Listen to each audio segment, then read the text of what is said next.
Sir, आज वीरभद्र सिंह की प्रतिमा का अनावरण हुआ है, श्रद्धांजलि देने आप पहुंचे हैं, किस तरह से देखते हैं? स्वर्गीय वीरभद्र सिंह को लेकर क्या कहना चाहेंगे, उनके कार्यों को किस तरह से देखते हैं? देखिए, आज मैं समझता हूँ एक बहुत बड़ा दिन है जब वीरभद्र जी की मूर्ति का अनावरण यहाँ पर किया गया है। वीरभद्र जी उनकी 6 बार इस प्रदेश के मुखिया रहे और मुख्यमंत्री के रूप में भी उनका एक बड़ा योगदान है इस प्रदेश के विकास के लिए, इस प्रदेश को आगे ले जाने का। और एक महान शख्सियत थे, जो कहते थे वो करते थे।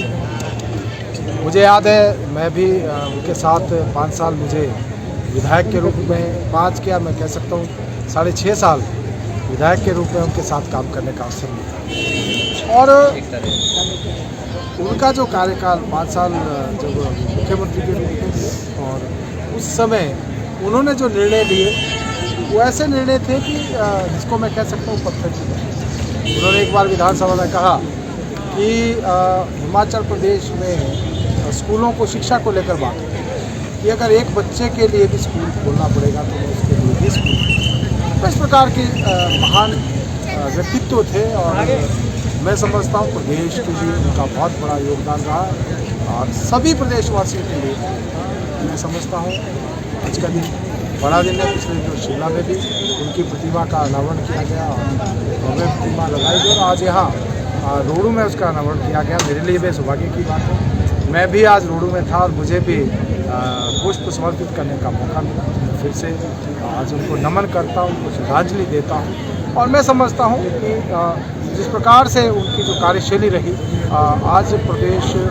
वासियों को के ध्यान में है और आगे भी मैं समझता हूँ वर्तमान सरकार को भी उसका अनुसरण करना चाहिए। जो राह उन्होंने दिखाई है वर्तमान सरकार को भी उसके ऊपर अमल करते हुए आगे बढ़ना चाहिए। बस इतनी बात है। सर, एक आखिरी सवाल आपसे। आज आपने सरदार वल्लभ भाई पटेल की 150वीं जयंती का आपने शुभारंभ रोड से किया है, इस पर यात्रा को किस तरह से? ये सरदार वल्लभ भाई पटेल जो एक महान व्यक्तित्व थे और जिन्होंने इस देश को एकजुट में पिरोने का काम किया, एक माला में पिरोने का काम 562 रियासतों को उन्होंने किया। हम देखते हैं कि जो आज एक भारत, जो आज श्रेष्ठ भारत जिसकी हम बात करते हैं, जिसकी कल्पना करते हैं, ये साकार सपना तभी हो पाया जब वल्लभ भाई पटेल जी इस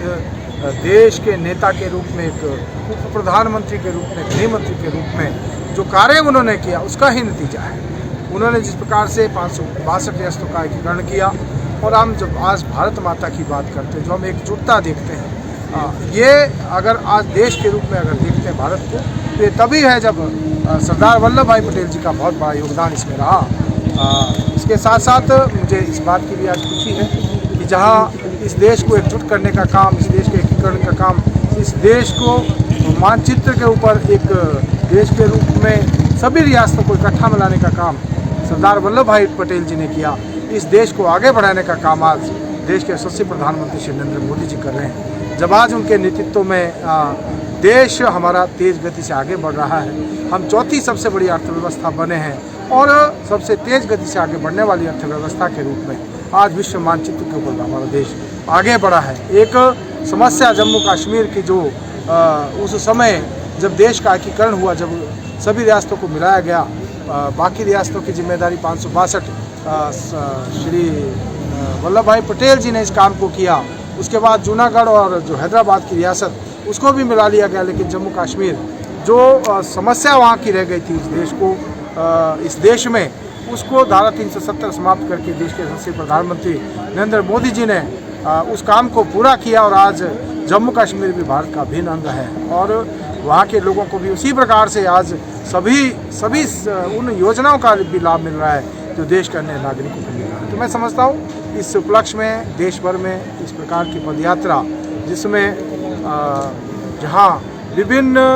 स्वयं संस्थाएं हैं, NSS है, NYK है और दूसरे हमारे स्पोर्ट्समैन हैं या महान विभूतियाँ जो है इस मार्च में हिस्सा ले रहे हैं और बहुत सारे अन्य कार्यक्रम भी आयोजित कर रहे हैं ताकि हम सरदार वल्लभ भाई पटेल जी को सच्ची श्रद्धांजलि दे सकें और उनका दिया गया जो मार्ग है इस देश को एकजुट बनाने में, इस देश को आगे